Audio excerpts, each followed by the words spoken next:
Dave. Good evening. Good evening. How Good are you, Big evening. A? How are you, mate? You're not Well, well, as I understand it. not, not very good. Not very good. Um, it's been a tough week on It's many been fronts. on Yeah, many fronts. I have. That sounds like not. Do you want to tell the viewers about it, or do you want Oh no, it's to? been a tough.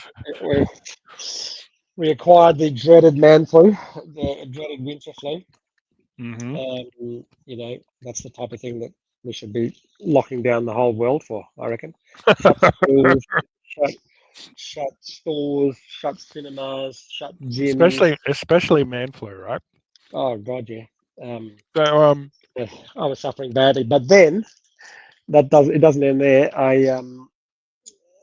5 o'clock in the morning, my beautiful wife Joanne wakes up. It was about 4:30 actually, or she was probably up at 4.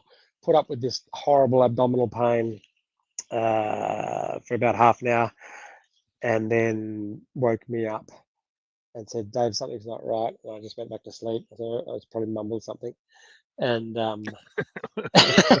and then I hear her in the ensuite sort of trying to, you know, uh, dry reach or vomit. Nothing's coming out, and I said, "Oh, okay. Well, I did, I did spend a fair bit of my time examining abdomens as a general surgical registrar. I better have a little look." And wow, I lay her down on the bed and just went through a little abdominal examination, and she was so sore. What is going on here? Like, she's healthy. This is not right. So it wasn't too much longer, and we made the call that, it's 5 o'clock in the morning, but we've got to get to an emergency department. And we got in there. She was needing morphine, analgesia. That was not touching it, not touching it. And then she had an urgent CT scan, like at about 6 o'clock in the morning. far out. CT scan of her belly, and that showed what they call the closed loop obstruction, where a bit of the bowel gets tangled up around itself. It's just a freak thing. It could happen to anyone, but it's pretty rare in How adults. does it? How does it happen? Like, how does that just?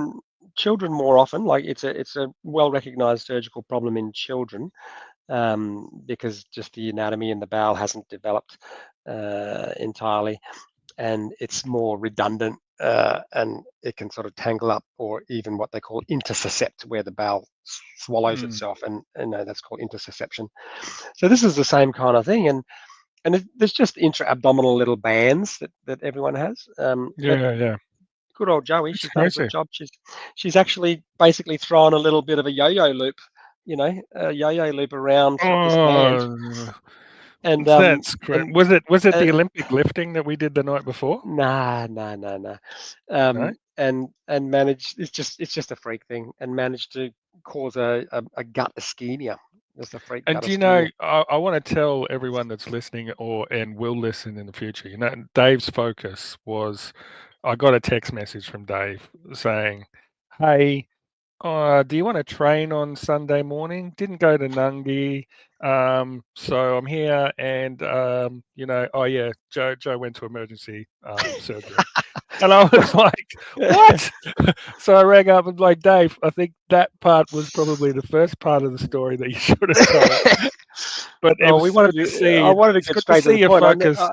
I Good needed to to see know your whether I had a focus was on the training. training, right? I needed to know whether we had a training partner for Sunday. I could fill you in on the other minutiae later. So, So Jojo had surgery at 9 o'clock, and then came out of surgery, and the surgeon said, you did the right thing. This part of the bowel was going to basically die, and infarct. That's the word, ischemia.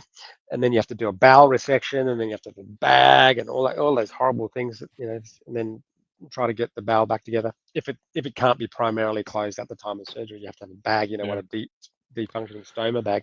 far out. So my man flu. The moral of the story is my man flu was disregarded. But you got your man flu after the No sympathy. I was operation, right? starting to feel sick then, I reckon. And then we went and trained. Um, we went and trained Sunday. on Sunday. We did our heavy a heavy lifting session. And then what was that? Did we do a Metcon? We did a Metcon too, didn't we? Yeah, We yeah, we did did the deadlifts, the cleans, toaster bar, and yeah, yeah, pull-ups. cleans toast bar. Yeah. So that was it. And so I've just been working away. I couldn't cancel clinics. I had to I had like the full clinic. So with the man flu, I just rang all the patients up and said, um, I've got the man flu. And they go, oh, that's terrible. That's terrible. I'm not coming in anywhere near. So we did all the clinic virtually online, like, Zoom, and Oh, did you really? did the whole clinic. There was one or two patients that came in that insisted on coming in, and we did them in person. But everyone else was via Google Meets, and it worked really Cool. well. It was good. It was a good Awesome. clinic. I really, despite being unwell, I really had it was really enjoyable a week of consulting. Oh, okay. So maybe Yeah. that's a way you can consult. You can Oh, you can consult do from that for home sure. Yeah. occasionally. Oh, well, we did it for 3 So years almost. Yeah. yeah. Well, Well, you've got plenty of practice. So who's today's yeah. guest, Dave? Well, should we bring a guest onto the stage? Absolutely. Let's bring on Declan. G'day, Declan. How you going, mate? Good evening, guys. How are we? Welcome We to the are show, good. Declan. It's a pleasure to be here, and sorry to hear about your man flu there, Dave. Yeah, not. Joe's fine. Joe's fine. Don't worry about it. Yeah, no. Thanks for coming on board.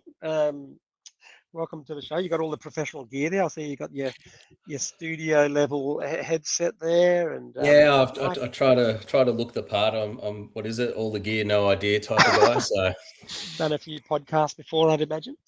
I've done a couple. Yeah. I haven't. I actually did one 2 days ago for talking in the hybrid space, which was really cool. And obviously met Anthony a few weeks back up at Ivory's Rock at our Spartan event, and he was like, "I'd love to get you on the podcast." So I was like, "Sure, why not? Love to talk CrossFit and everything else in between." Yeah. So, had you heard of the podcast before or not? No, I hadn't, to be honest. No, I hadn't been. To be honest, I don't sort of take in too many podcasts myself. I'm a fairly busy man, but when I do, funny enough, one of the ones that I do watch is a CrossFit podcast, which is that Savan Matosian's podcast. Oh, you watch a bit of Savan? Yeah. Watch a bit of his stuff. It's funny. I've watched him since he did Killing the Fat Man back in the day. So yes. That series that he did, and just and so I sort of check in every now and again and watch some of his stuff. So He's hard to watch now because there's so many different factions.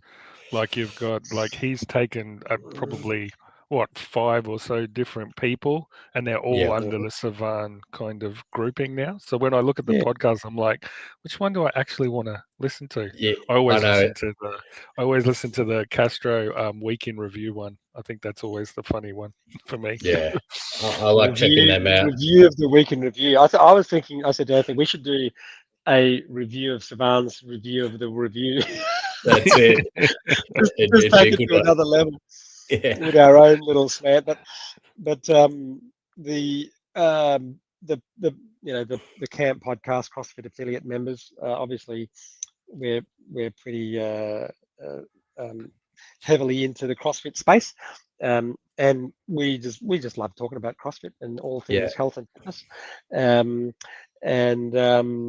so there was very little Australian based shows, channels, YouTube channels like this, long format where you can sit down and talk to people, just deep dive into their stories. Like I hate Instagram stories, 1 minute, 2 minutes. You can't.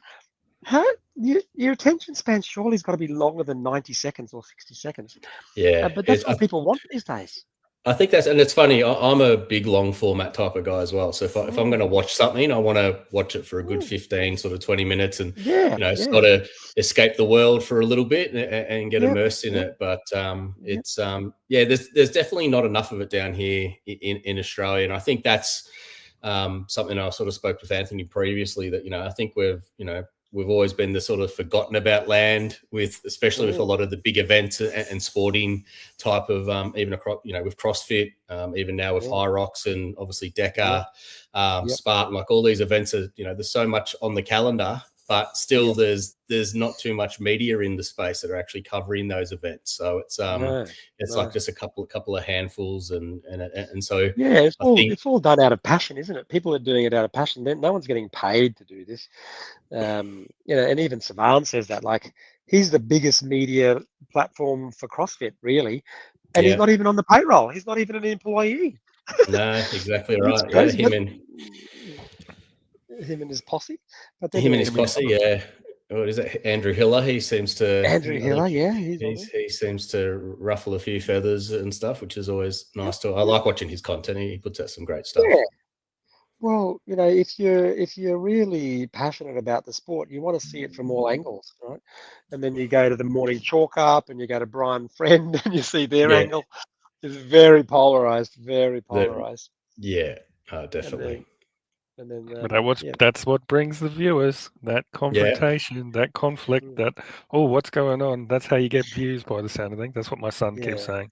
So Dave, my son has said that you and I need to have a brawl on here, which will bring more viewers, right? So okay, yeah. Was that Noah's idea? No, that's Josh's idea. That's Josh's idea is that you and I need to have a fight. Sell tickets. Have a big disagreement. Well, Declan, tell us a little bit about. You've seen a couple of the promo vids. Did you see our promo vid the other day? Yeah, I did. Yeah. On the YouTube, and then I think I just put one on this afternoon, just a short one, just at the last minute when I finished up my clinic, and I thought, oh shit, I better do one of those short ones, the 60-second ones, about what we were going to talk about, and obviously Spartan and DEKA. I'm sort of a bit confused about all the terminology and the sort of layers of competition. But tell us a little bit about yourself, Declan, because you personally have a very interesting background too, transforming health. Yeah, so obviously, like most Aussie kids, I grew up playing, sport and football and that AFL, I guess, because you guys are up north, you might. Where are you? Are you in Melbourne? I'm down in Melbourne. Yeah, so just outside of Melbourne. Okay.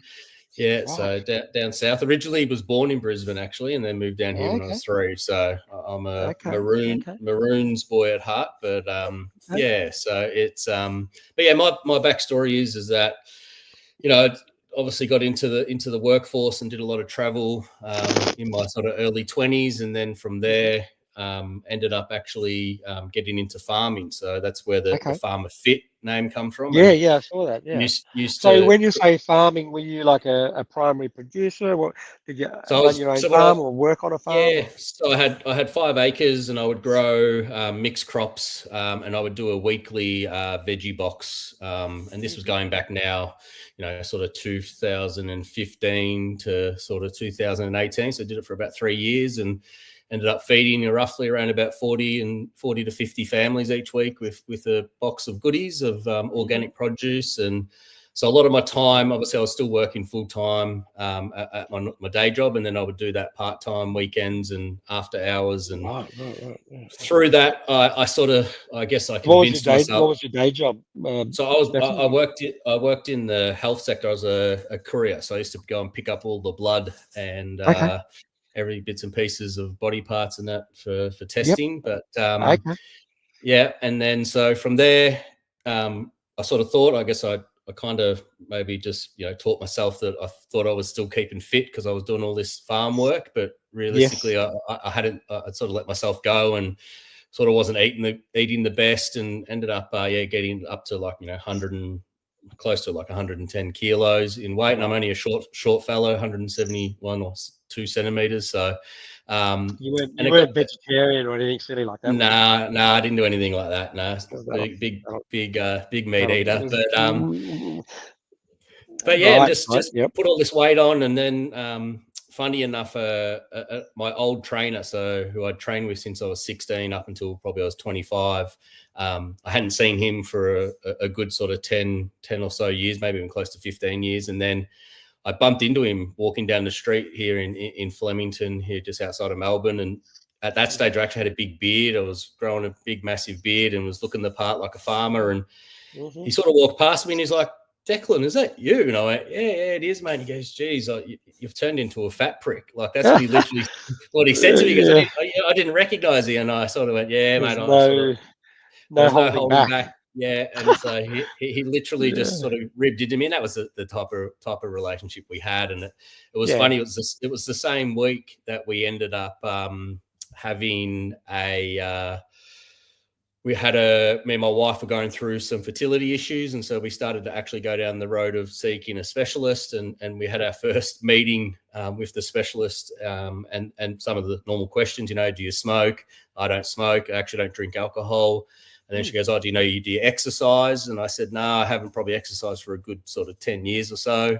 And then she sort of said, well, that could be one of the causing factors, your weight, So in the 1 week, I sort of copped it from all fronts, from, a specialist telling me that I was overweight and needed to lose some weight, and then my old fitness trainer. So from there, I decided to. So if you keep going all the way down, you'll probably I'm just looking for seeing if there's any sneak peeks of you in your less athletic state. Yeah, you probably have to scroll down. It's been a couple of years. There's a little bit there. So looking pretty strong there, but probably. But yeah, it was kind of. No, that's not. No. So keep going. Right down.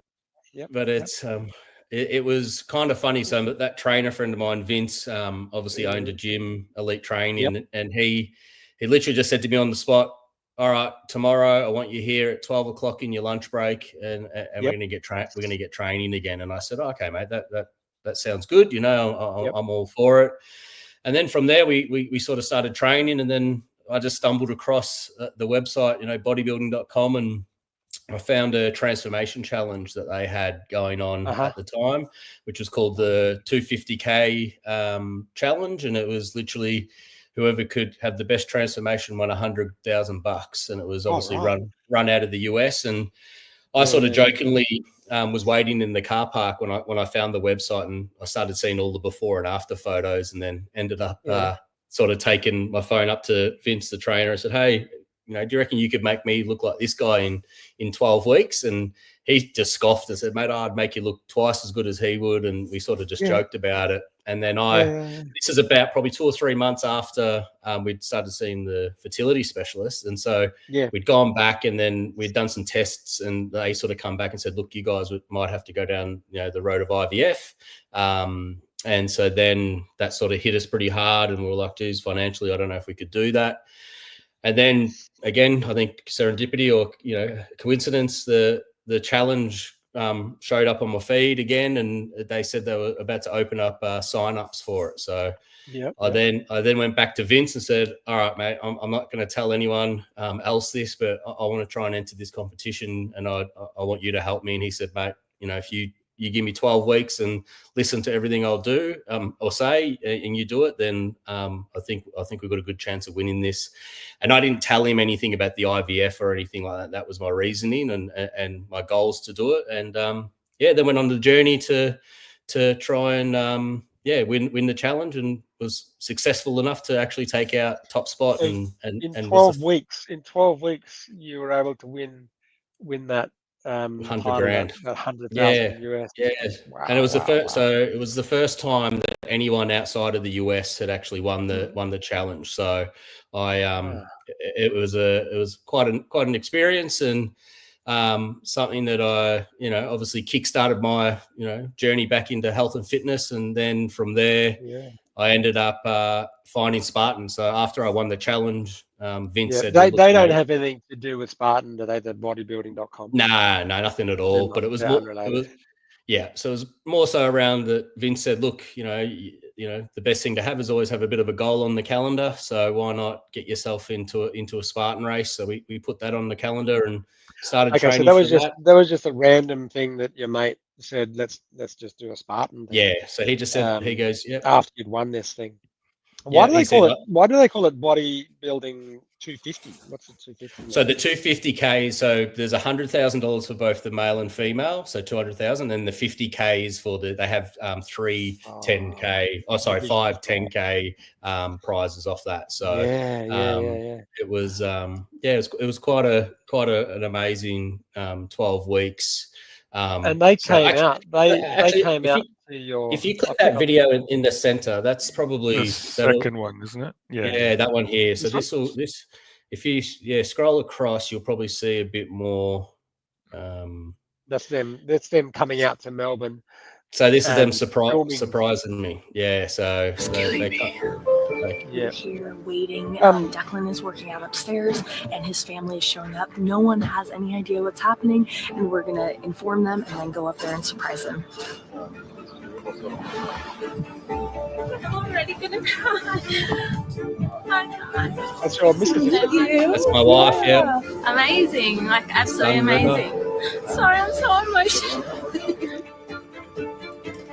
So are they a let me guess, like a supplement manufacturer? Yeah, so they started with their own supplements, and they carry all the other brands as well, like that. So pretty much before Amazon come along, they were the big top dog in the space. Right. So they've got a.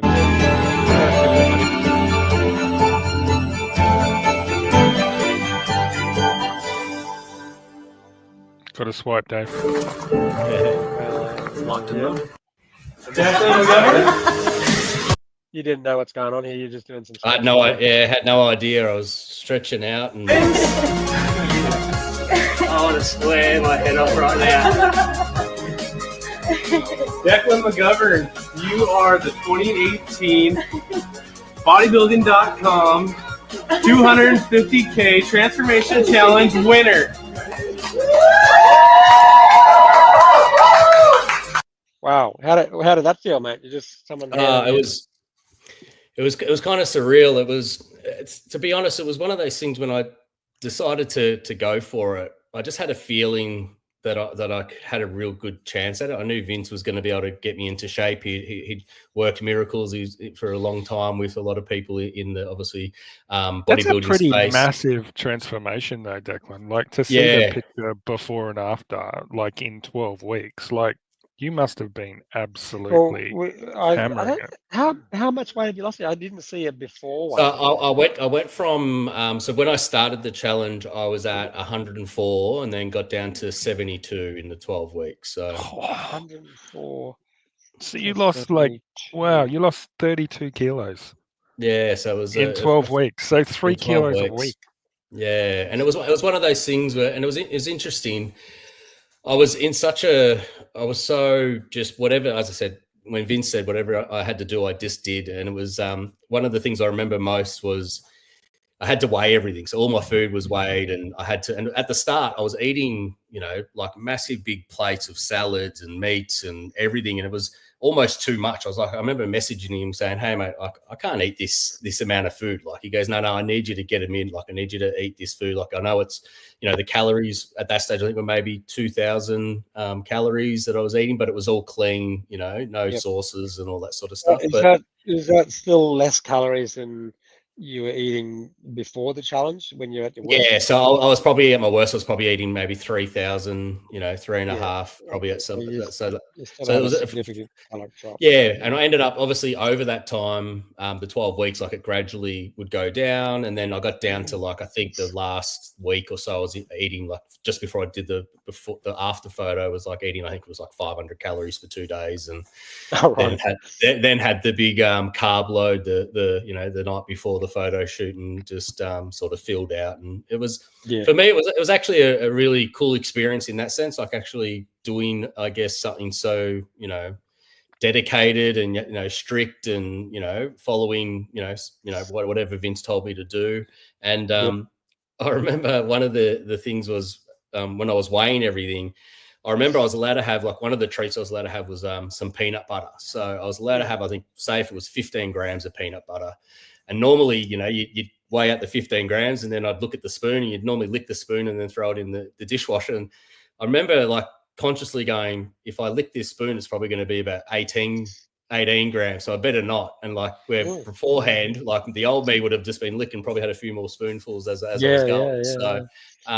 But yeah, it was quite an amazing feat. And I think it was funny. I had done, when I'd done the challenge, I actually was the first one to actually document every single day. So I actually created a video, and I popped it up on YouTube and up on Instagram. Obviously back then the Instagram videos are only allowed to be 60 seconds long. So you had to share about 3 or 4 different videos. And so I would share what I was eating. I would share how I was feeling. And I think when they came down to choosing the winner, I probably didn't have like the most amazing transformation. There was other guys that probably looked like maybe a bit bigger or musclier, but because I'd shared my journey, and I think a lot of the community sort of had come along on the journey with me, they sort of turned around and just said, look, you know, what you've done is absolutely amazing. And because you've shared the journey and your transformation was so it was actually so amazing, we couldn't not give it to you. So. Oh, well deserved. What was harder, was it the physical training, or do you think the dietary change, the dietary alteration and habits? Was that the start was definitely the training. Like I remember the first session we did literally lasted, I think, 8 minutes, and I remember the workout. He had some hurdles, and like the hurdle, it was funny. One of the hurdles was literally like that high, and I had to just jump over. Both feet had to go over the hurdles, and then the other one went up a little bit higher.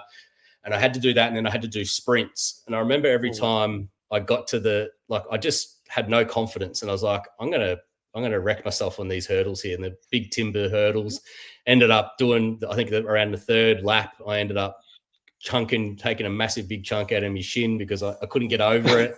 And then I started feeling sick, and I was sitting there going, what have I got myself into? You know, here I am. And it was a real moment of, you know, don't ever let yourself get back to this point, because, you know, you've literally done like 60 seconds of work and you feel like you're about to have a heart attack. So, it was kind of really eye-opening. Let's have a look a bit more.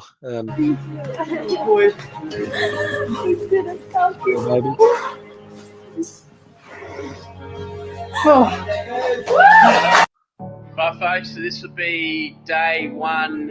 Day 1. With Vinny for the Transformation Challenge. I've weighed in this morning, got all my pictures, done all that stuff, so that's all been uploaded. I wish you the best, mate, and let's get you started. 12 weeks of hell. So did you share a bit of the winnings with Vince? Actually, I did cut him a check. So good on you. I was able to. Yeah, which was nice. He at the time he just had bought a house, so he was able to go and buy a few pieces of furniture, I think, with it, which was good. And did you get your second baby? Yeah, so that was the I guess the icing on the cake was when we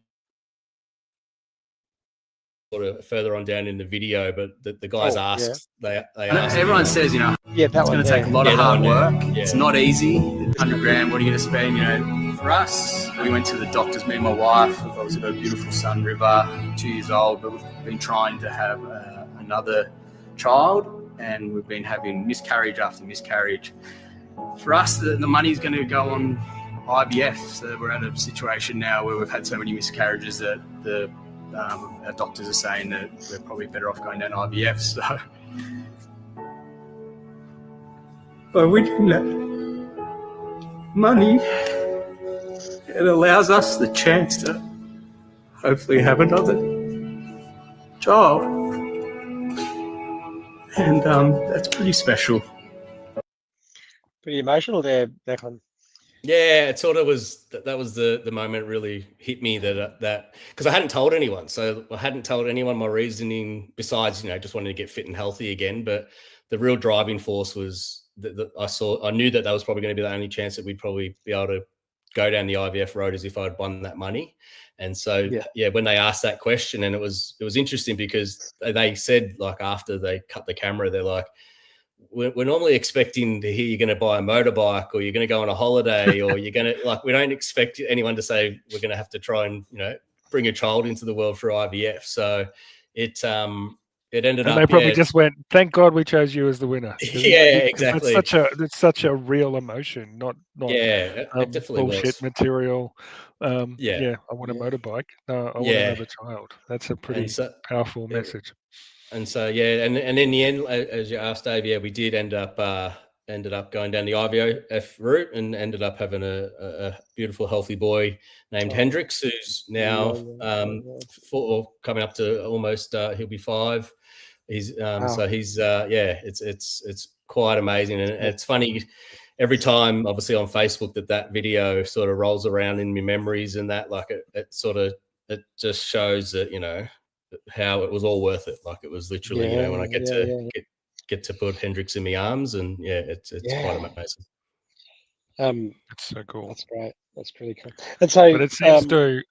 Sorry, I think it seems to have put you on a different path as well. Like, I mean, obviously, I think you're no longer carrying blood and bits of body around. You're in the fitness space, right? So so from there I went and obviously as I said, started with doing Spartans, and then from there ended up becoming a personal trainer, and ended up working with Vince for a good couple of years there at his gym, and really sort of found my sort of foot in my passion with what I love doing, and that's obviously helping other people.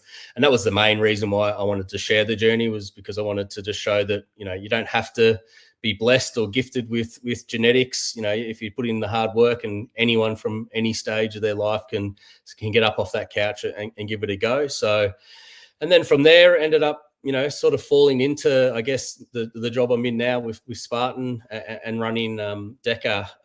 It was a bit of a story that one of my clients at the gym that we worked at, we're at the coffee machine, and funny enough, we were chatting about, you know, trying to get the license for another event in the space, and we'd sort of missed out on that. And then our client at the time sort of picked up and said, "Oh, what are you guys talking about?" And we said, "Oh, we're trying to get a license to host some events down here in Australia that are going gangbusters overseas." And he said, "Oh, well, if you want, I can introduce you to the guys at Spartan. They've got a similar type of event, and it's called DEKA." And at that stage, it was sort of obviously it was middle of sort of COVID, and the Spartan games were happening on the TV or on YouTube at the time, and so I was consuming a lot of that sort of stuff. And I was like, actually, this could be something pretty cool. And then it ended up being where Rob, who was the guy that was at the gym, the client, who said, "Oh, I'll go and speak to the Spartan owner," and then from that he ended up buying the company himself, and then employed me and put me in as the director of sport here in Australia for DEKA. Wow. So is DEKA an offshoot of Spartan that's purely how it works? So Spartans has a fair few brands in its stable. So obviously OCR Spartan, which was the original brand, which is obviously obstacle. That's still owned by Joe DeSena. Joe DeSena, yeah. So Joe DeSena, is the one that owns that. And then off that, there's been a few other brands. So obviously, just before COVID, he ended up purchasing Tough Mudder. So he bought Tough Mudder. They actually were about to go into liquidation, and he sort of came in at the last minute and saved them from going under, and bought them out. And then from there, they launched DEKA. So obviously Spartan and Tough Mudder are obstacle course racing. And then DEKA is a functional fitness sport. So, but with that, we have not only the event side of it in our big events that we do, in a similar vein as sort of High Rocks. We also have an affiliate program. So we have a real grassroots level where we bring those events into a smaller gym atmosphere, and it's like 50 to 80 athletes competing at your local gym, but getting the same experience of doing it out on a big stage somewhere, and still being able to qualify through our world champ events at those local gym events. So it's a kind of cool little pathway. Right. So how many DEKA events are there? Like how many? Like because there's DEKA Strong. Yeah, so there's 3 different, or there's actually 4 now events that we've got, but the primary ones are what we call a DEKA Strong, which is the 10 zones, functional movements like rowing, skiing, box step overs, med ball sit-ups, farmers carry, calories on the air bike, a sled push and pull, and then obviously burpees with a ram. So that's just literally getting through those 10 zones as quick as you can, super fast. And then from there, we've got a DEKA mile, which is a 160-meter run before each of the zones. And that's accumulatively you run in a mile. And then we have what we call our sort of Super Bowl of fitness, the DEKA Fit. That's where you do a 500-meter run before each of the zones. So end up running 5K. And then we've introduced this year a new product, and it's probably right up your alley. And I know you guys gave it a crack there. We did it the other day, DEKA Atlas. Yeah, DEKA Atlas. And Yancey Kulp, who's one of the co-creators of DEKA, he sort of saw there was a bit of a space in the DEKA brand market where his big focus when he created DEKA, especially with the mile, fit, and the strong, was he wanted to build a fitness test that could be utilized by everyone, not just the 1%, superhuman cyborgs. He wanted the 99% of people that are going to a gym who maybe don't have any aspirations to compete, but they still want to, get better and be able to have a benchmark of where they're at. So he made this workout that you could, it's achievable for anyone. But then he, obviously, 3 or 4 years later, he realized that, there is that 1% that he probably wants to try and test a bit more. And funny enough, more so probably in the CrossFit space too. So that's why he come up with the DEKA Atlas, which is very much a strength-based workout, very CrossFit style workout. It's probably not a workout that, any Joe Blow that's going to a gym could complete. It's definitely something that you need to have some form of strength training in your repertoire, and it's more so of a goal setting thing. So someone that might do the DEKA Strong or a mile or a fit, then turn around, go, you know what, I'm going to spend the next 4 months, 6 months focusing on my strength training to give that DEKA Atlas a go. Did you do more of that type of training when you were going through the transformation? Because obviously you weren't doing any of these type of obstacle course racing. Not during the 12 months. Nah, not through the transformation. So the transformation was very sort of high heart rate type of workout. So very short, sharp, like hits, like the hits, training high intensity, short. Yeah, intervals but then Vince would mix it in. So you'd have normally I'd worked out literally 3 days a week. So Monday, Wednesday, and Friday were my workouts. None of the workouts went over 20, 25 minutes. But through that, I'd have 2 days where they'd be pretty high intensity, and then one day would be a strength-based day where it would be just like your typical bodybuilding bicep curls and bench press and all that sort of stuff. Yeah. But so why did you? If that type of training works so well for you, what made you, or do you still do that type of training? So that's the type of training. It's funny. It's one of those. I enjoy the suffering. So I like to get into a workout that really tests probably more my will than my fitness. So getting into, we'd go and do a lot of, thank you, Svetlana. Thank you very much. So that type of workout for me is something that I really enjoy. And then that sort of lent it to what Spartan is. So obviously Spartan's more of an endurance type of a sport. So longer distance, it takes it can take you up to an hour or sometimes an hour and a half to do some of these races. But there's still that strength component to it. So actually being able to lift yourself up a rope to do or get yourself over a 6 foot or 8 foot wall, there's a lot of functionality with it as well. Okay. So the training that DEKA and the Spartan, they don't really guide the development of the athlete to achieve the events. They just host the events.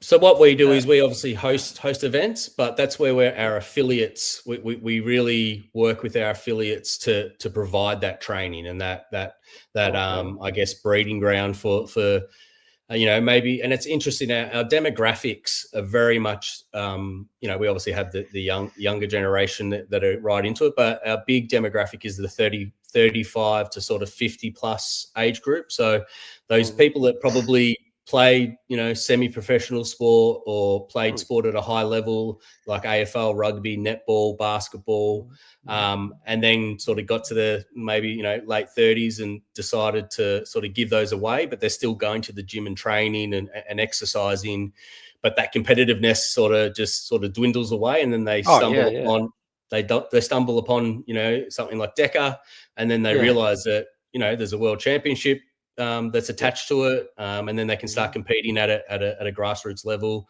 and then from there, they can go and train at any of our affiliates, and we obviously have DEKA training programs that come with that, and everything in between. So, who are your affiliates? Are they just any gym, any Snap Fitness could be an affiliate, Anytime Fitness, CrossFit boxes? CrossFit boxes, the big corporate type of style of gyms, Anytime or Planet Fitness. But majority of our affiliates that we've got are sort of your mum and pop type gyms. So the owners are in the gym on the floor. They're running the events, and so a lot of independents, and ones that we've found that have sort of been around for a long time, and they're just looking for something that's adds something new to the offering that they already do. So it's one of those things, I guess, where we differ. It's not like a CrossFit affiliation where you pretty much just do CrossFit as your training base, and that's where it is. This one's just like an added on. We're a bolt on to your normal training. So for someone like a CrossFit gym, it's not like we're coming in and saying, hey, you now need to do all of our training methodology. We know that CrossFit has the best training methodology there is out there. So we're just here to add another level to that and be able to put just something another challenge, so to speak. That just to keep it fun. I'm training to get my best time in the DEKA Atlas. I'm going to use my CrossFit to maximize my chance of getting to the next stage or something like that. Yeah, and that's the thing, and we see, especially with inside the gyms that do host the events, we're seeing like a lot of the numbers that we get are like participants that sign up for these events. It's like 70% aren't members of the gym. So there's a massive influx of new leads that are walking through the door of the gym when they're hosting these events. And what we find is that, a lot of the participants might be training at a corporate gym and it's a 24-hour gym. They're just going in there, they're doing their training. There's no real sort of community aspect to the gym environment they're in. Then they rock up into a DEKA affiliate. They go to one of the events, and then they see that there's this amazing community of like-minded people, and they end up saying, what? Why am I paying the guys down the road a membership fee when I could be a member of this type of gym? So, and I'd say that's probably very similar to the CrossFit ecosystem as well, where I think a lot of people probably stumble into CrossFit and realize that it's more than just training. It is a community and it is a family. Yeah, exactly. So that's interesting. How do you become? So if I said to our affiliate owner, this is pretty cool. How about we host a DEKA event? Do we then become? Does that become a DEKA affiliate then? So what happens is that we've got two ways that you can host events. You can sign up to the affiliate program. So you sign up as an affiliate, and then that gives you access to hosting the DEKA Mile, the DEKA Strong, and the DEKA Atlas at your gym.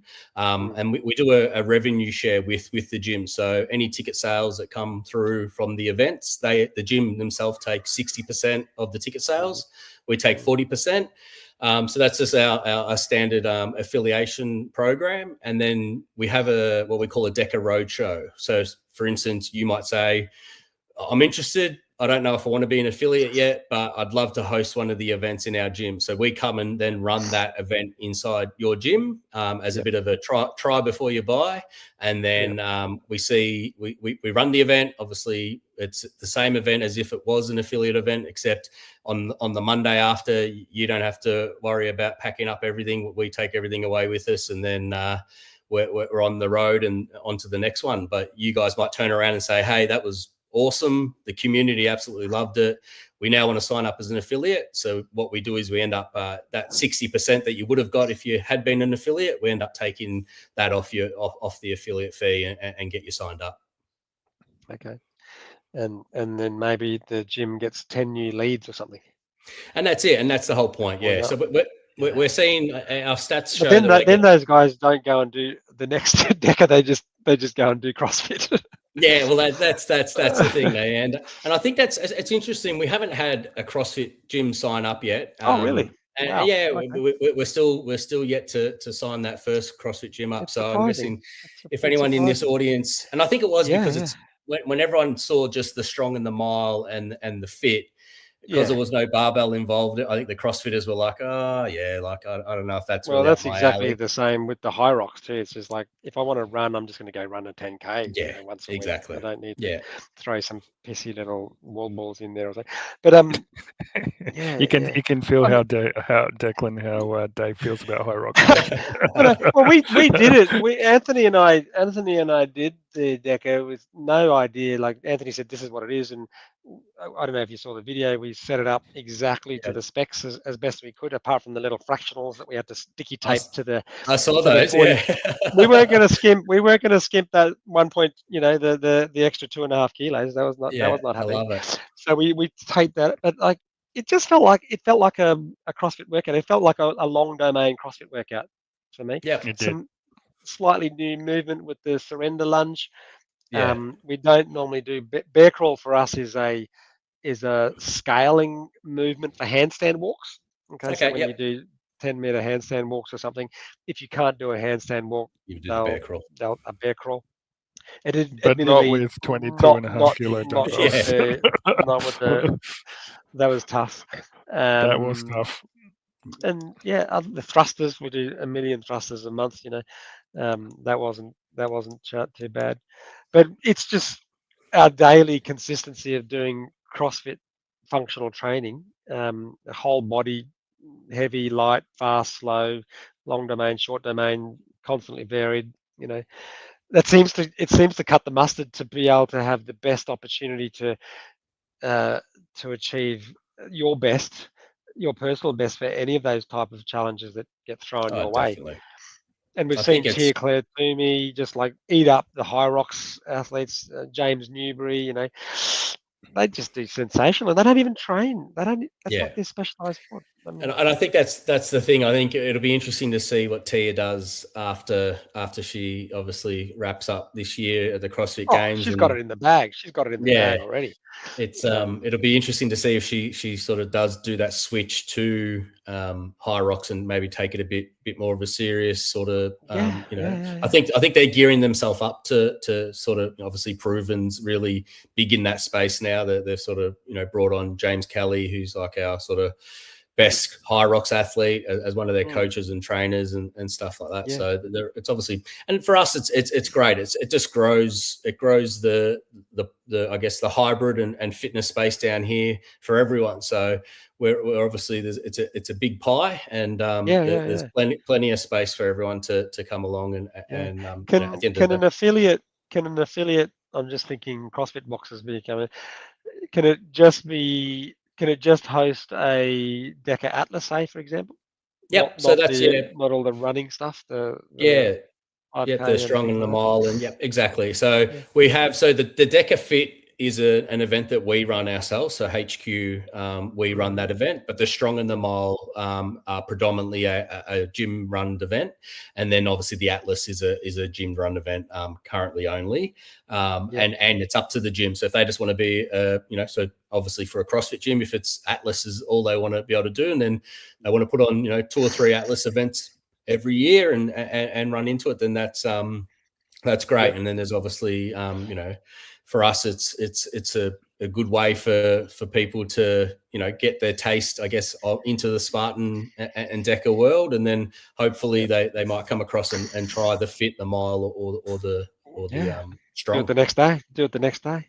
Yeah, and then get the trifecta in Monday, Tuesday, Wednesday. Well, there's a quad there's a quad factor, really, isn't there? Well, So yeah. Well, funny you say that. We've got our next big event where we're hosting the DEKA Fit, which will be, it's called a trifecta weekend. So on the Saturday you do the DEKA Fit, and then on the Sunday you do the mile and the strong, and then everyone completes it, gets their what we call a DEKA trifecta and a weekend finisher. So July 26th and 27th down here in Victoria at Shepparton, we'll have that event going on, and it's a last chance qualifier for the world champs as well. So for the DEKA Fit, so we'll hopefully have a fair few of our fast hybrid style athletes come in and trying to qualify for that. What are you thinking? Like, because obviously Dave is a very good athlete, and he did it in just over 20 minutes for the Atlas. I'm not as good, so I did it in 29:45. So I was pretty happy that I got under the 30 minutes. But what are you seeing? Was that RX, Anthony? Did you do that RX? Did you do that? Yeah, I did that RX. As it is. But the little fractionals fell off on the last leg of the 10-meter walk. Like, so because the surgeon didn't bloody tape them up correctly. What does that say? I used medical tape. I had to use medical tape, and it's not designed to hold dumbbells onto fractionals. But no. I let him pass. I did do it. Gave you that last rep. It was only like the last step, and it just plonked on the ground. But I thought it was quite funny. Yeah, I didn't have to break the farmer's carry, might I say, Dave? Like someone. It was strategic. That was strategic rest. There you go. You gotta pick it up again, though. You gotta pick it up again. That's the hard part. So, but yeah, so what are you seeing as the good times for? Well, to be honest, there's some. I guess that there's those cyborg athletes that are out there in this space that are getting, like, I think the fastest time, just looking here now, is not 9:53. So 9:53. Yeah, so that's and to be honest, so that's Zachary Tate, who's out of Canada. So is that viewable online? Is that on video? I would say it would be. There'd be. I don't know if the whole workout's on video, but I'd say there would be some snippets of it. So if you Zachary Tate, I'll look that up. Yeah, check out. Yeah, because so he's from. That leads me into this other inquiry. 9:53. We might get some of our sort of superhumans to give it a crack. But like in terms of the movement standards, when Zachary or anyone's doing this who's confirming or affirming adequate movement standards? So we have our affiliates that end up doing what we have obviously a DEKA certification. So everyone goes through that to make sure that the standards are being met. We have obviously, there's a bit of, I guess, faith in the gym owner and that they're gonna actually keep to the standards. And it's one of those things where those times. Someone could come along and if they wanted to, fudge them and say they got it a lot quicker and maybe didn't do the proper standards. But what we normally find out is when they do head to a world championship, they get found out pretty quickly, because that's where obviously they're on the big stage and there's a full reffing team that's there watching, making sure that the reps are on board. So is that the second round or the preliminary round, or is there refs at the second? And how many rounds are there before you're crowned the champion? So pretty much what it is you can compete. So say if for instance, there was 10 DEKA Atlas events at gyms across Australia this year, you could go and compete at each of those 10 events and get your better times as fast as you want. If your time, so currently the way that the DEKA is, and so for the Atlas, we haven't launched the actual World Championship for Atlas yet. We're still just because it's a new product. We're waiting for it to build up a bit more before we start crowning a world champion in that space. But with the other events, what happens is top 15 times at the end of the season. Our season runs from September to September. So on the 14th of September this year is our cutoff for the season. So anyone that's in that top 15 time space will get an invite to the World Champs. And then that'll be in Florida this year in December. So it's and that's the one where you're scrutinized a lot more. So Yeah, so for instance, myself, I headed over to the World Champs last year, and then obviously a lot of the other region heads of obviously the sport. As an athlete, or no, as a ref. So yeah, one of the head judges there. So and then obviously Dave Claxton, who's the head of the refereeing for the whole of DEKA. So he's pretty strict. He sees what happens in all the other sports. I mean, and I noticed, like in Ivory Rock, because I just did the DEKA mile, I noticed, like, I had one judge with me the entire time, and he was very clear on all of the standards. So he took me through the whole thing beforehand, showed me all the standards, and I did watch him keep the standards to all of the others. So it did seem pretty. It felt like a CrossFit Open kind of workout, where it was almost like you had that person right next to you, counting your reps as well as ensuring that you were doing them correctly. Yeah, and that's how it works. So the way that the event runs in the gym is that every athlete that goes down through the 10 zone, there's a referee for them from start to finish, and they're keeping them accountable, making sure that they're keeping to the standards. But not only that, they're there to encourage them and actually help them through the event. We want them to be vocal and say, push a bit harder here, or pick it up. Don't drop those dumbbells down during the farmer's carry, like you did, Dave. But thank you. Yeah, but it's one of those things. We try to uphold the standards. Like any legitimate sport, that there's obviously, we rely heavily on volunteers when it comes to that space. So there's always a few that sort of maybe don't call out the reps when they should or whatnot. But on a whole, we're pretty heavy on making sure that those standards are met. That's cool. Awesome. There's no sort of video uploads.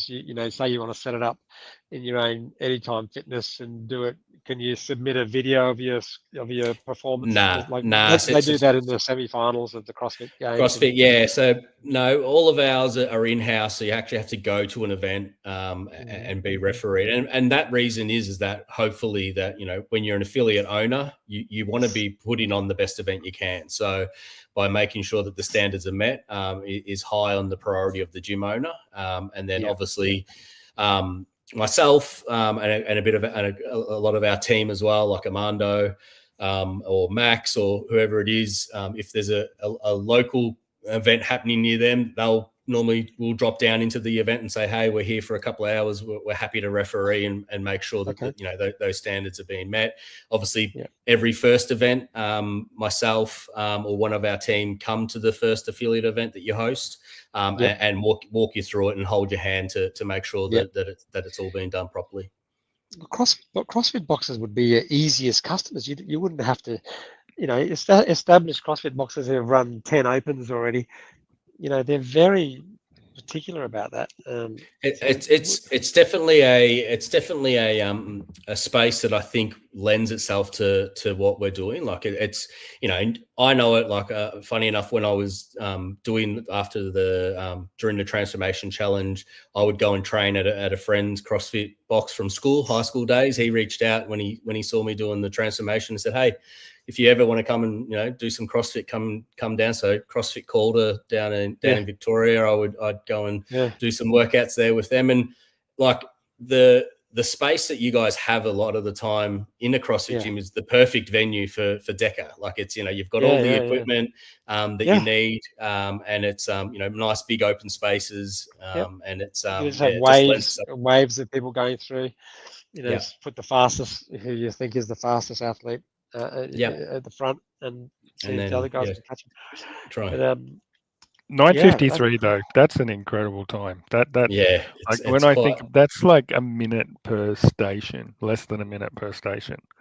Yeah, so that's quite crazy. And to be honest, Zachary's he wouldn't even be like, I wouldn't consider him anything like a CrossFit athlete as well. He's very much a hybrid type of athlete. He does obviously DEKA, does all the fits, he does the strongs, the miles, goes and does high rock. So he's not your typical CrossFit type of athlete who probably I'd love to see you know. And what are an you actual... doing, Dave? Well, let's have a look. We've been talking about the DEKA Atlas for a little while. Let's have a little brief overview of what it looks like for people. We're going to talk to the DEKA guy. Okay, what's his name? His name's Declan. Declan. Is that why it's called DEKA? I don't Good job, Declan, because your name's Declan. Yeah. Right, good morning, folks. This is We our are going to affiliate demo where we train every day. DEKA RX. Let's work our way through the circuit. Okay, Anthony is going to be our demo boy. 20 thrusters at 45 kilos. And then we've got the second movement. Okay, next movement. So that movement there, you can just jump over the bar any way you like. Yeah. It doesn't matter whether you, like, generally CrossFit's gone through an evolution where it's 2-foot takeoff, 2-foot landing, which is really quite challenging. And then it was very hard to judge, so they made it simpler and just said, look, you don't have to have a 2-foot takeoff landing, but you do have to have both feet in the air at the same time over the bar to just keep that intensity up. But you guys can just step over it. It's accessible to people who just want to step over it. Over here. That was a surrender lunge, wasn't it? Oh, hang on. Surrender lunge. Demo. DEKA. Let's work our way through the circuit. Okay, Anthony, 20 thrusters at 45 kilos. And then we've got the second movement. Okay, next movement over here. So this surrender lunge, no, it's just give it. But that was a tricky one. I hadn't ever done that one before. It's interesting. Yeah, so Yancey, that's a workout that Yancey wanted to bring into the Atlas workout. He said it was on the cards for trying to bring it into the DEKA, but strong and fit. But yeah, he ended up just going with a reverse lunge for that one. But it's a real tough exercise to do because it just does not feel natural at all. Yeah, both feet on the ground. You've got to use your sort of. Did you have to do them alternating? Were you supposed to do them alternating, or did it matter? There wasn't. So the movement is that it's just literally you have to do obviously 20. So you would probably have to go 10 each side. Like you would be sort of alternating across. Yep. And then we've got the old dumbbell snatch. Well, we call that a dumbbell snatch. You call it a ground to overhead, and we would try to change midway. Just keep going so you're not resting at the bottom. But is it a requirement to have the dumbbell sitting freely on the ground? So it would be more so that it touches the ground. So as long as it hits the ground, then that's more than fine. Okay. So we could have picked up an extra minute or two there. You couldn't change in the air. Are we allowed to change mid-air? No, you have to bring it down and then you can change. Yeah. So okay, the cycle time is much quicker if you change mid-air. Yeah, do the mid-air. Yeah. And then this one, that bear crawl. And then there you are. Farmer's carry. There's a farmer's carry. Next station. And here's 1 or 2 reps. Shoulder to overheads, any way you like. You can do that. That was the worst. That was the worst part. Yeah. That took me 4 sets, 5 sets to do that. That was hard. that was right at my threshold. That weight. Yeah, you don't normally use the 22.5s, Anthony. Not for that movement. Not for that movement. So. And then single unders as opposed to double unders. We hardly ever do single unders. I think that's. I'd say that would be just because obviously it's easy enough for CrossFitters, but non-CrossFitters, the double unders probably people would be there and we get time capped. I reckon trying to get the double unders. Yeah, it's 100. So 100 single unders, fair enough. A lot of people who start CrossFit haven't practiced double unders, and they spend 3 months doing double unders and single unders, and then just work on it, and then eventually get them, and then they forget how to do single unders. Yeah. As I think they did that at the CrossFit Games. Actually, they made the professionals do single unders. Oh wow! And that was one of they struggled with it. They all struggled with it. And if you fumbled, you had to start again. I think it was 100 single unders, and it was a 4-time event. And if you fumbled on 99, you had to start at 0 again. Oh, jeez. And actually, Tia missed the cut on that workout. Tia Clautini. Yeah. Missed the cut on that workout because of there you go. but Yeah. Basic. And then the old sandbag clean. And every 10 minutes you've got to dump it and re-clean it. Yep. So do another deadlift with it. Yep. Can you bear hug the bag, Declan, or does it? No, it has to be an Atlas carry. So that sort of pays homage to, I guess, the Spartan roots, where in Spartan we've got an Atlas ball that we do carry, but it's on our stomachs. But this one you have to have it on 30 the minutes. shoulder. You want to get your score on the DEKA leaderboard? There is a DEKA leaderboard. We're going to talk to the DEKA guy. Okay, what's his name? So you couldn't upload your score onto the DEKA leaderboad. No, so for like it to be qualified, you'd need to do it in-house at a DEKA affiliate event or a DEKA roadshow event. Yeah, and how much does it cost to do one of these events? So for these events, so our DEKA our prices vary from $80 for a DEKA Strong up into $150 for the DEKA Fit. Our DEKA Mile are like a $90, and our DEKA Atlas sits around, I think it's about $95 for the Atlas. Right.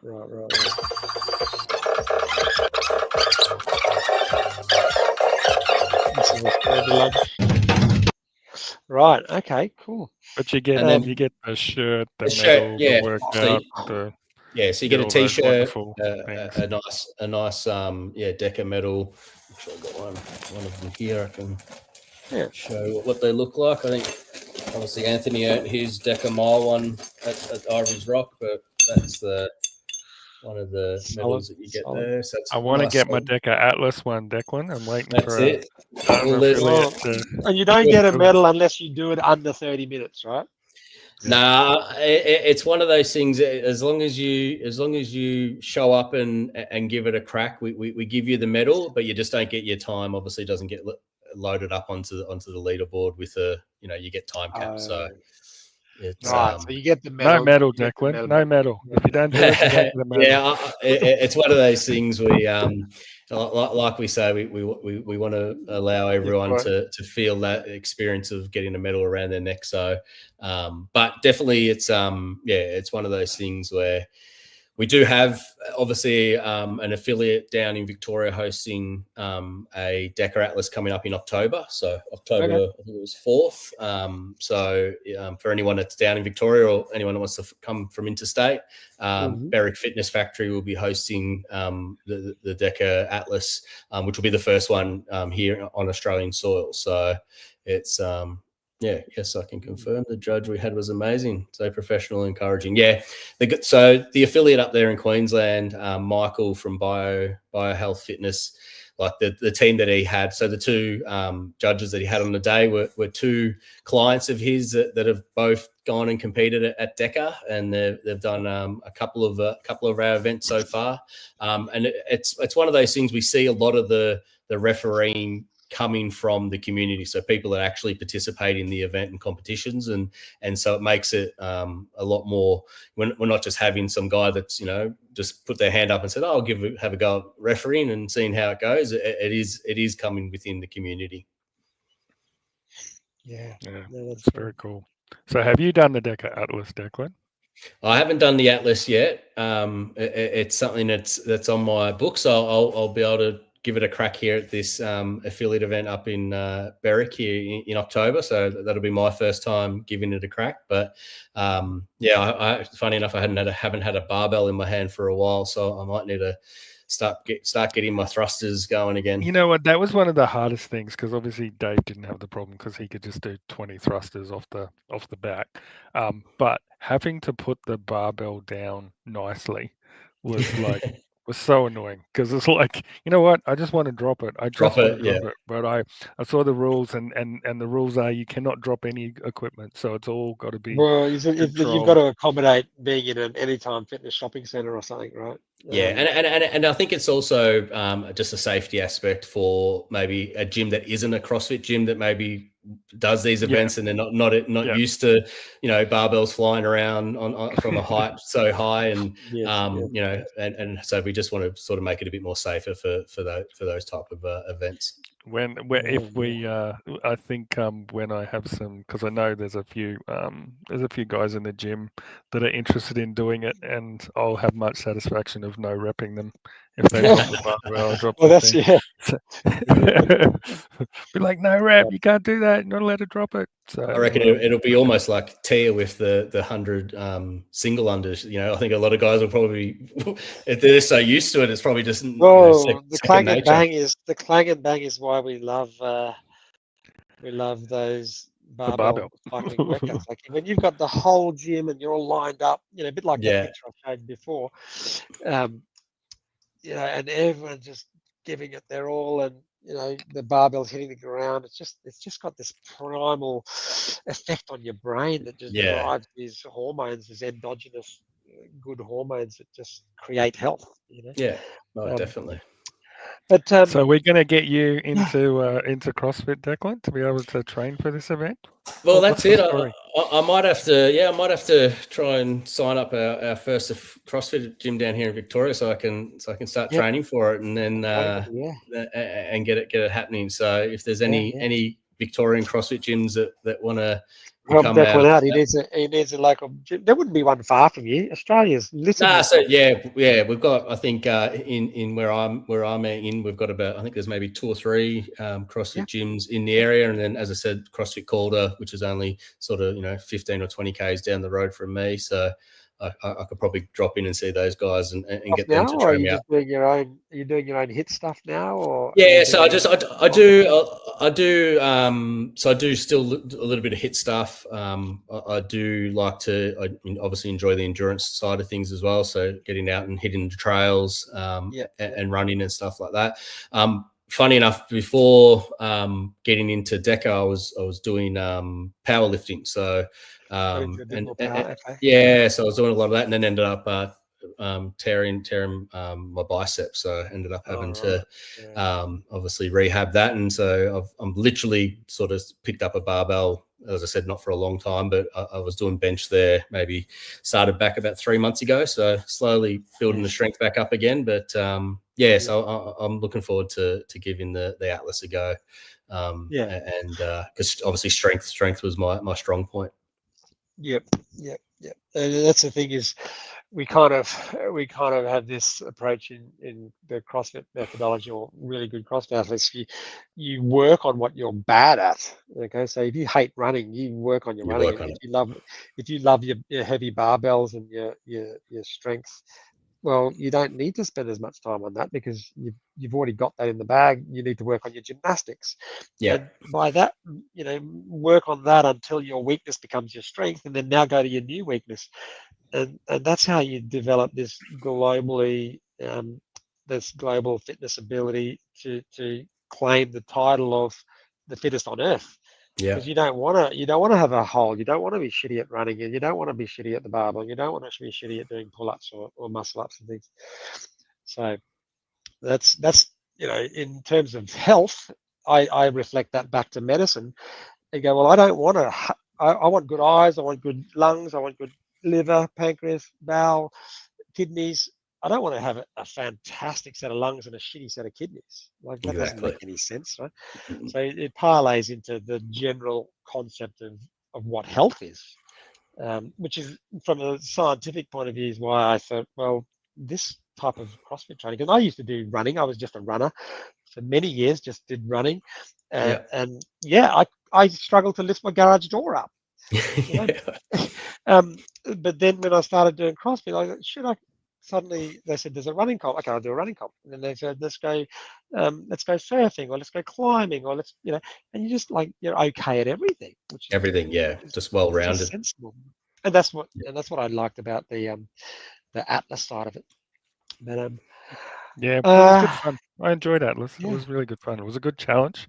I think probably I think probably about half of CrossFit athletes in the gym would be able to do it.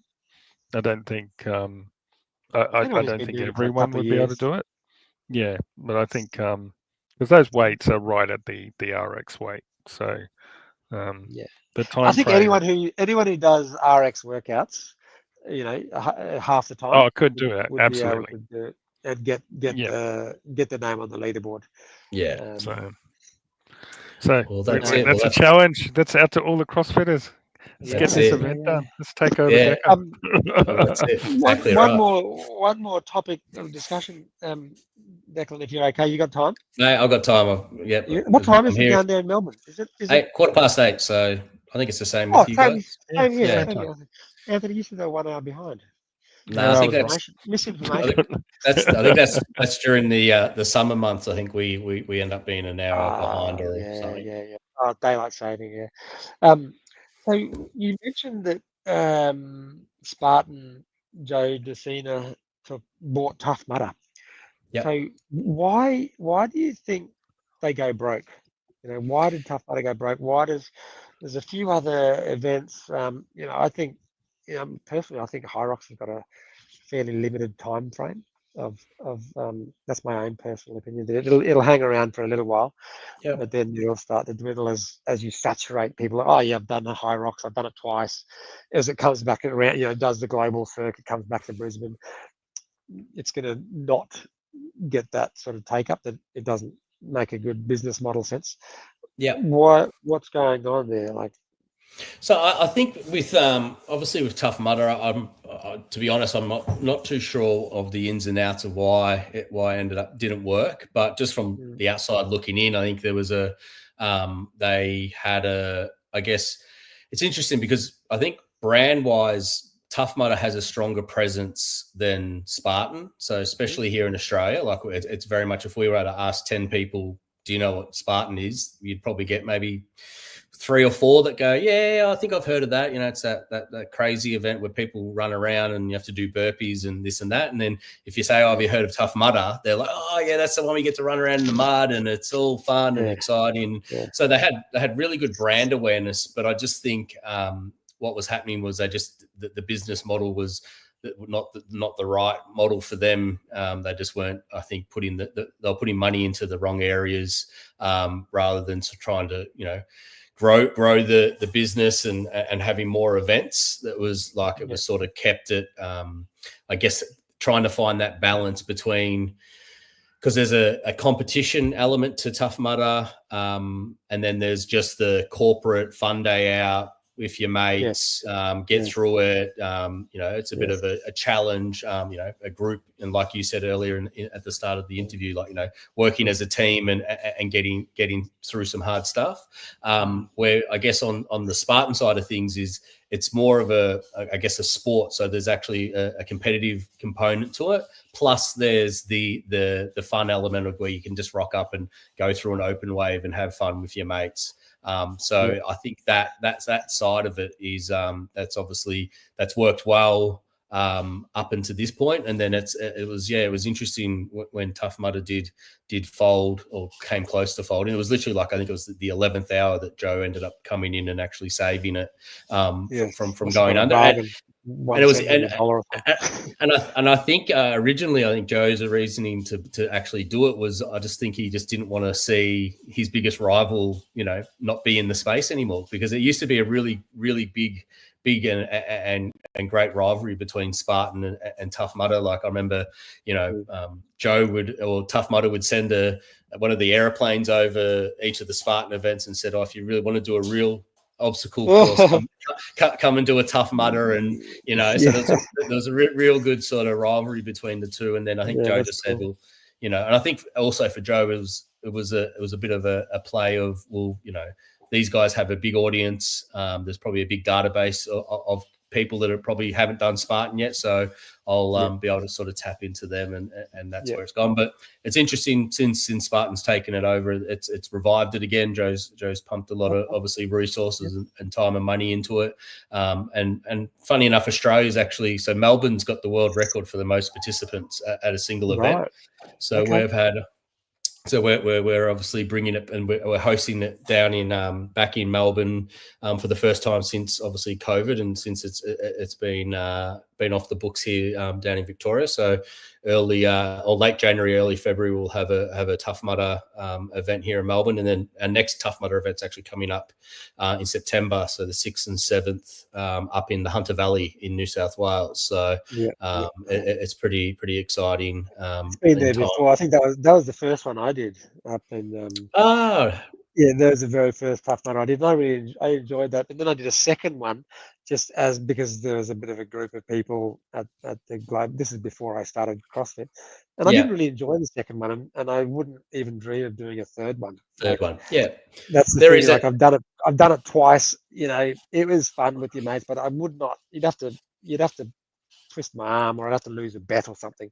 Yeah, and I think sometimes that can be obviously, you know, where it is, and where our obviously client base is a very evergreen client base, so it's always, you know, first timers that have never done it, and they're looking for that challenge. Where Spartan's probably a little bit different, where it's probably like almost like CrossFit, where people they sort of find their tribe, and they find those crazy people that love to do hard stuff, and what like we call it, do hard shit. So they end up traveling with the circus and doing the events all over Australia with it. Yeah. Well, Joe, I saw something he said was that it took him 15 years to earn a profit. He started Spartan, and it wasn't until 15 years later that he started making money. And then he's obviously passionate and putting in work for nothing. He was still running his side business of pool maintenance or something. I think he ended up off Wall Street. He was a broker on Wall Street, and ended up sort of eventually getting out of that and obviously started Spartan. So it's a hard thing to sell, isn't it? You're selling something that makes you feel terrible at the time, but as we all know, when you finish your training session, everyone is just jacked and high and disinhibited and just social. It's just an incredible transformation of what the class is like before the workout compared to after the workout. Yeah, and I think especially like, you know, after a world of COVID, that everyone was sort of got secluded from each other, and it's one of those things now where I think just us as humans, we crave that you know, community and you know, contact with other people. So it's being able to, you know, get out and do an event like Spartan or Tough Mudder or DEKA or CrossFit or High Rocks or any of them. I think we're lucky that we get to participate in these events now, because, you know, there was a while there where we weren't allowed to even step, what is it, 5K? Oh, down in Melbourne. You were stuck down there. Oh my God, under Captain Dan. That's it. Yeah. So it was a crazy time. It's actually wild to even think that we went through it. Yeah. This sort of leads into the idea that and CrossFit athletes are screaming out for professionalization, right? Professionalization of the sport. And I suppose that I sort of think, how would I try to resolve this issue as a businessman, as someone who is a participant, you know, consistently, daily participating in the sport? It's almost like awareness, right, of the pool of people that want to be involved in functional fitness. There's only a certain number of people that would lean that way, and the only way of really doing that is to increase community awareness, and that means like the language we use when we talk about our sport. It's so dispersed, and I think that's a mistake from everyone in the space. Is that, you know, we've got Spartan, Tough Mudder, all the Bull Rush events, the High Rocks events, and CrossFit, and now World Fitness Project.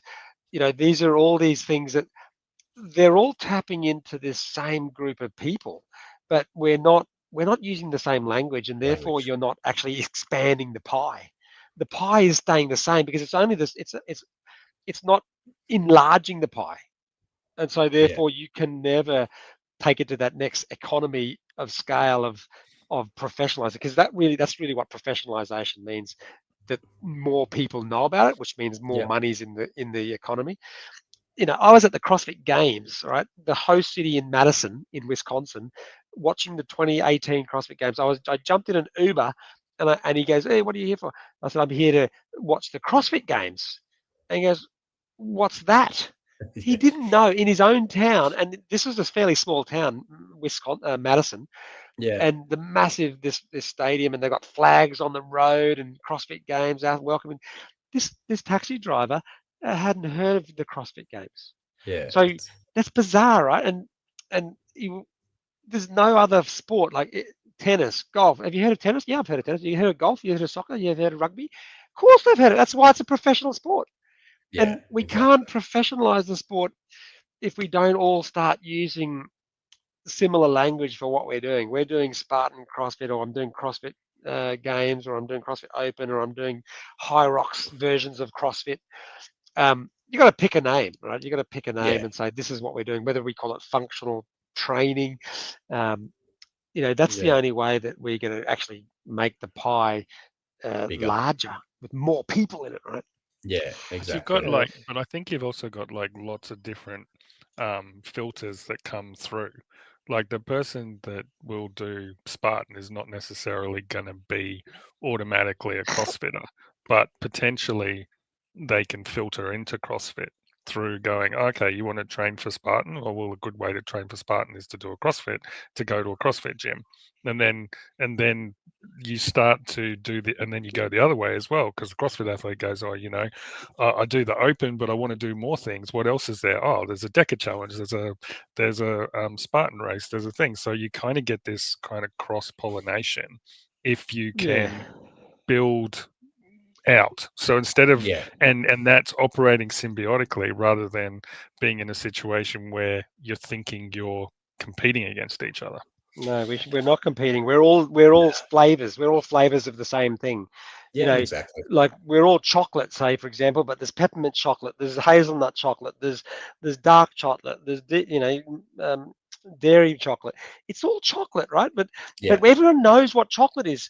But if we don't use that sort of promotional marketing analogy, and we don't use the word chocolate, no one knows anything about it. Yeah, exactly. You know what I mean? It's interesting, like, because I know me and Anthony had a talk just the other day on a phone call, and like I think I brought that up in the sense that like we see obviously DEKA as almost like a stepping stone to either CrossFit or to High Rocks or to a Spartan or to a Tough Mudder. Like it's not the be all and end all. Like we don't want it just to be people just coming and up just doing DEKA for the rest of their lives. Like we really want to see people that are getting up off the couch, they step onto a DEKA Strong competition floor and go, you know what? That's my first taste of ever doing a competition. It was great, and now I'm looking for the next thing, or the next challenge, which might be a DEKA Atlas, and then from DEKA Atlas they might go and say, you know what, that was great. I want to go and step in now to a CrossFit gym and do whatever's next. That's what I'll train. That's what I'll do. That every day. I'll do a DEKA. I'll do a DEKA every day. Effectively, it might be a 5-minute DEKA. It might be a 10-minute DEKA. It might be a 15. But when I go to my next DEKA competition, I'm going to blitz it. I'm going to do really well. And that's consistency. And that's where, and I think for us, obviously, being Spartan, the overarching, brand that we work with, and it's what keeps us all in employment is being under the Spartan and Banter. But like we work with, like for us, like we have relationships across all spectrums of gyms. Like it's not just one type of gym that can be a Spartan, training facility or a DEKA facility. It literally can be a 24-hour gym, or to a CrossFit gym, or a studio where it's just one guy who's got 20 or 30 clients that he's training, and literally he could be training up the next Spartan racer or the next DEKA athlete, or the next CrossFit CrossFit potential regionals or whatever opens that you guys Matt do Fraser these days. Training in his basement. Matt Fraser training in his basement, and Ben Smith training in his garage in front of a fridge. He had about this much room between the barbell and his his clean and jerk. Yeah, exactly. Classic stories. All right, that's cool. Dave Hippenstill as well. Dave Hippenstill. Did you follow him? He's got rings over his staircase. Yeah, his staircase. I saw gymnastic rings. Andrew Hiller video that he went and did with him, and there you go. Like it's interesting, you know, that there's two people in the space that, you know, were at loggerheads with each other, and then they come together and, you know, squash the beef together through sport, through the passion for the sport. Exactly. And I think I think at the end of the day, it all comes down to, as long as your heart's in the right place, you know, that's all that matters. So, and I think that's the good thing, like you said earlier, Dave. Like it is. We're all here for the same goal. We want to get everyone to get a taste of it and get addicted to it, because it's. I think it's a primal need of the human body to do hard things, and it's in our evolutionary biology to move functionally. Definitely. With intensity. That's how we would have fed ourselves a million years ago. Yeah, and exactly. Now most people in modern society go to bloody online Uber Eats. You know, no wonder we've got a litany of chronic disease that, as taxpayers, we're trying to, you know, bloody rescue them. Rescue them drowning in their own modern lifestyles. So it is a part of the health formula. It's what doctors should know. This should be taught in med school. Oh, definitely. It should be taught in med school, and, you know, you can sort of jazz it up a bit scientifically, but it's really just moving biomechanically, proficiently, and functionally. There's all clear definitions of that. Yeah. And you basically close hospitals down. Hospitals would shut down. They wouldn't have patients in them. Yeah, it's crazy. It's crazy, and our biggest economic tax burden is for health. I think it's 20 cents in every dollar that we spend on tax goes to health. Jesus. Nuts, mate. Yeah, Nuts. that is crazy. But we're making a difference, Dave. You're That's making a difference. Declan's making a difference. We'll hopefully get some views, Declan. We'll hopefully get it. It takes a little while for the views to count up. Yeah, I really appreciate. Please share with all your socials. And so is there a DEKA Atlas event planned for Queensland? That's the question. So interesting enough. So we've got our centenary playgrounds, one of our affiliates up there in Queensland, out in Darra. Yeah. And they're hosting their. They've just come on as an affiliate, so they're hosting their first DEKA Strong on the 2nd of August, and it's also going to be a DEKA Strong Ruck event as well, so people can come and chuck a ruck on their back and do the 10 zones with, I think it's about a 15 kilo plate that they'll have on their back. So it's a nice little test. But I know that Emma, who's the affiliate owner there out there, is Emma Teed. So is her name? I know. Emma used to be my neighbour. Can you believe really? that? There you go. So, what's that called? How many points of separation? 6 points? 6 points, I think it is. Yeah. She was my next door neighbour. Wow. 6 degrees. She was my next door neighbour. So she's an affiliate. She's an affiliate. So she's definitely got an Atlas on the card. So keep an eye out for that one, and I'll definitely make sure. But if there's any Queensland CrossFit gyms out there watching and they want to bring a DEKA Atlas Roadshow event to it, we'd be more than happy to. Okay, well, I'll talk to Anthony. I'll assign you to talk to our affiliate owner, and and see if we can beat Emma. We can beat Emma to the first DEKA athlete, the first CrossFit boxer. Well, Emma doesn't have a CrossFit box. She's got the more the obstacle course racing. She's got the ninja type of gym. Yeah, ninja team. Darra. That we'll see if Joanne was interested in hosting a DEKA Atlas. Yeah, that would be awesome. But so and Declan, if you're in town, you got to hit us up. Come and I want you to do a session with us. Train. I'll be actually. I'm up in Queensland. We've got our Wood 40, so up in Woodford later in the year in October. I think it's October, like 12th or something. We've got a Spartan race up there. We'll have another DEKA event at that Spartan as well. So I'll make sure that I drop by pop in. Anthony and I normally train it at the 5 p.m. session. Oh, beautiful. Come and say hi and do a workout. Bring you. Definitely. Yeah, it would be great. Awesome. I'd absolutely love that. So, which will be good. Have you got a set of grips? No, I don't know. I can see Redback there have some. Yep, Redback is our sponsor. jump Great onto their grips. website. They are the best. I've got a set. We do a event every month. We create a camp workout, and we open that workout up to anybody. Oh yeah, I saw them actually on the video on the channel. To do the workout, yeah, and they've got a video. We've got very strict movement standards, and if they win, they get a free set of grips from our sponsor. Oh, awesome! That's great. Matt Lesser from Redback, and they are great grips. Like I've had them all, the Victories, the Frogs, the Wildlifes. These are really good, and there's lots of good things about them. But yeah jump on. I think they're on special at the moment for $70 as opposed to perfect.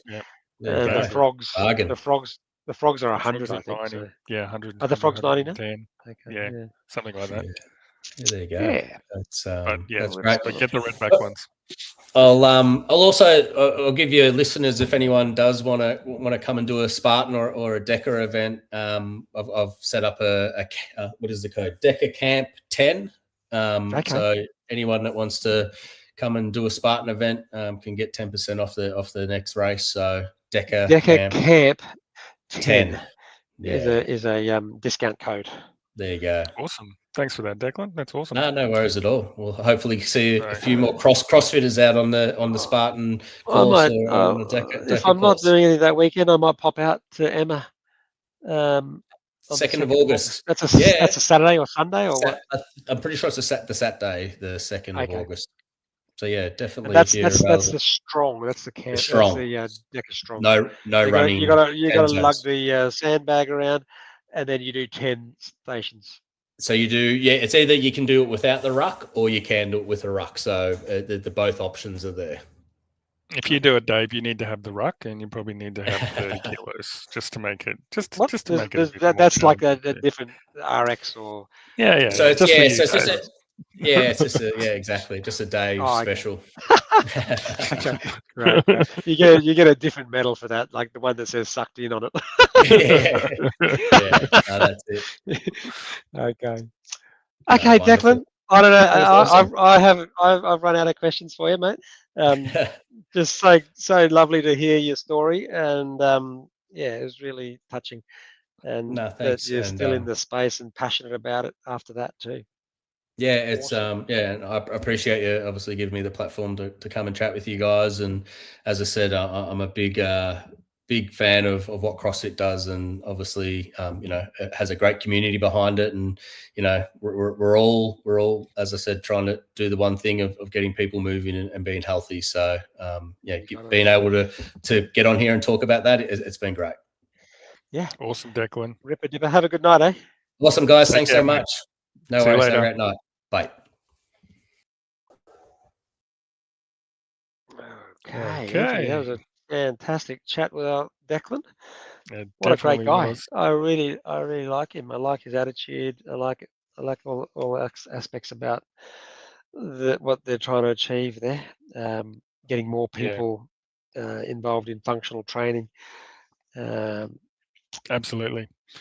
Solid guy, good guy. Like, so cool that he won that prize. And not only that prize, but it sent him into a different career path. What he does now, right? So because of that, so you see that kind of transformation in someone, and it absolutely changes every aspect of their life.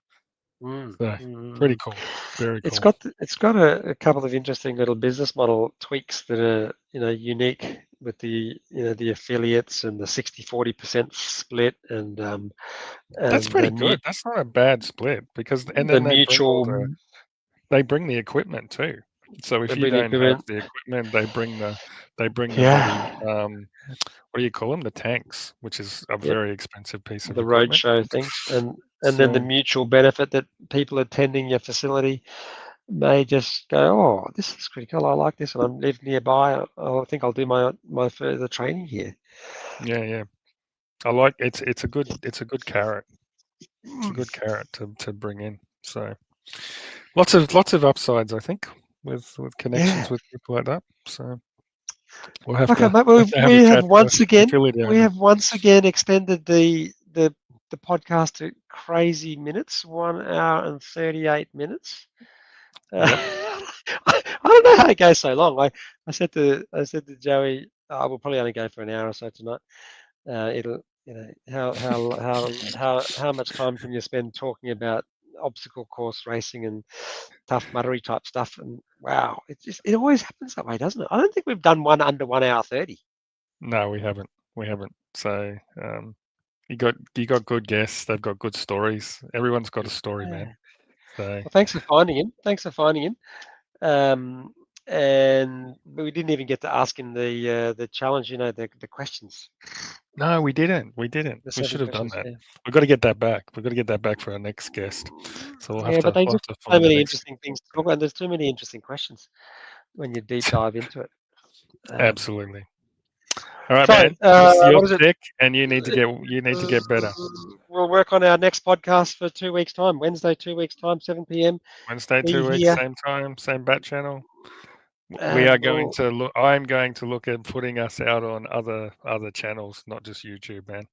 We need to. I listened to a podcast today called Hard Yarns podcast. I love it. It's just two guys just speaking. Teaches shit. you how to do it, or what? No, just speaking shit, like of all sorts of things. Like nothing's off limits in their conversation. But literally, when they started, they had 10 views the first time. Wow. And now they've got thousands and thousands and thousands of people that like subscribe to them. That's okay. And that was like 3 years ago. So it can happen, man. But we're getting a lot. I get a lot out of this, regardless of how many people tune in. For sure. It's just really cool. You know what we could do? We could do the DEKA Atlas as one of the crazy ass monthly workouts. Bit hard to set up for people though. No, but we could scale it down. We could scale it down. We could scale it down a little bit. Then you haven't got the leaderboard to go to look at. We'll have to ask Declan how to log into that leaderboard to see what the 9 minutes. I've written that down. 9 minutes. That's crazy.